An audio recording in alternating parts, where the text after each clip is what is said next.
Tory, can you talk about the optics of two people who were central in your campaign now working with Toronto Hydro as a mix of privatizing?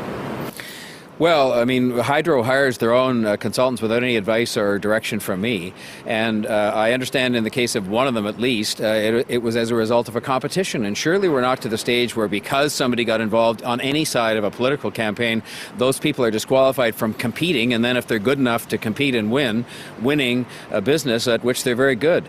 And so I think this is something where there's a process to be followed. As far as I can tell, it was followed. And that is what people I think would find most important, that there is a process, there's a competitive process. If people win, then the fact they were involved in anybody's campaign, mine or anybody else's, I mean, to me is irrelevant.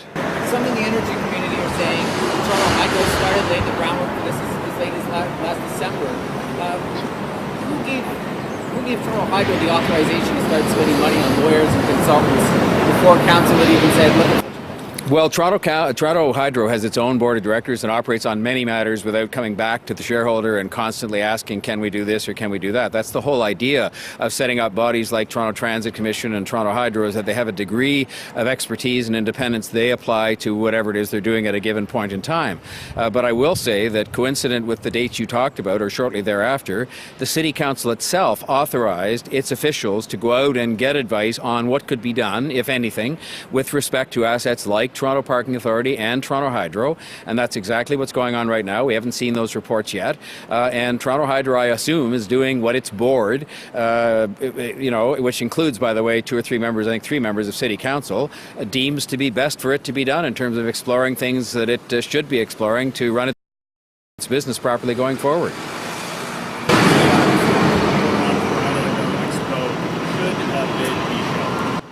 Well, obviously we want to make sure that as we go through making that very important decision, that we acknowledge the fact there are people who are enthusiastic about that and believe very strongly that it should happen. And so now, and that's part of the difficulty of my job and those who are elected, is we have to make these decisions in light of the fact there are more than one side to every story. And in this case, we have a staff report that has suggested a number of reasons we should not proceed with a bid, and that is their recommendation. We also have a feasibility study from the people at Expo, which has some favorable numbers in it, and we're going to have a meeting on Wednesday and listen to those who wish to come in and be heard on all sides, and then we'll make a decision. But it's one of those things where, in my case, I had a very expert and I think balanced, objective group of people give us some criteria upon which we should base these decisions. And I, for one, am guided by what those people said. And I want to listen, though, to everything everybody has to say and to acknowledge all the work that's been done on this, and then we'll decide.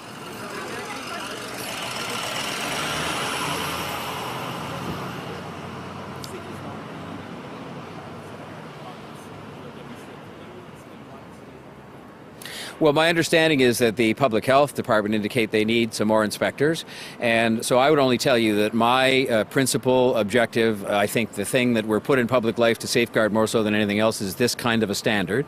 And so if it requires more inspectors and that requires an increase to the budget in that area, then that's what will be done.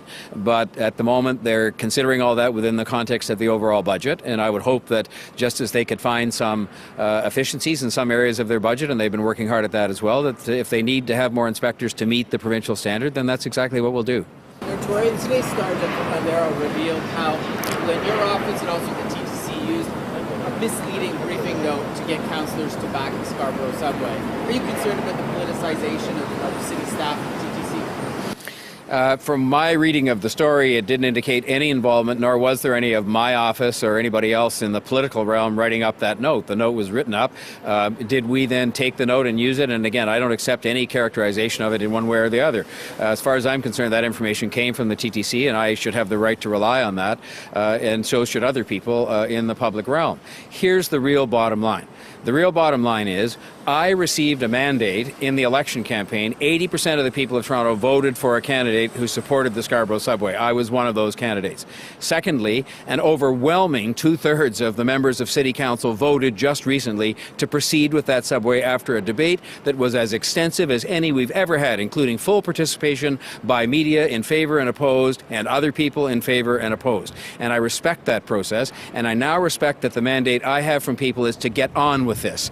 And I think people are tired of the fact that every single time we make an overwhelming 2/3 decision at City Council council about something, there are people who are going to say, well, there was a memo here or a piece of paper there.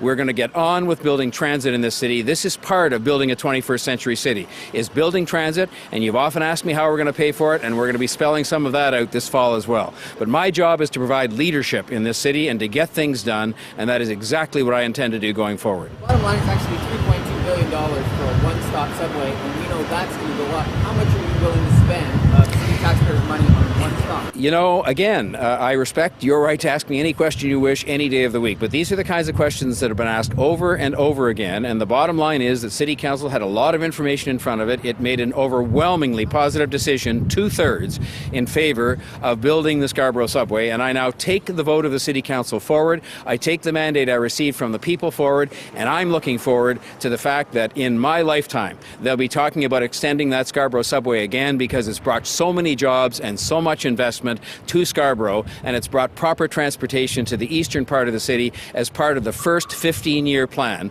that I brought forward that we've ever had in this city, which includes a whole lot of things like smart track, waterfront transit, LRTs in the east and the west, and the Scarborough Subway. And I'm proud of that, and I'm going to keep pushing it forward because that's what I was elected to do. Mr. Mayor, on Airbnb, which one of the we look at was we want specifically faster. It's going to take at least a year to put some proposals together on how we might regulate Airbnb. Based on the numbers and other court there's a problem with the city staff. Yes.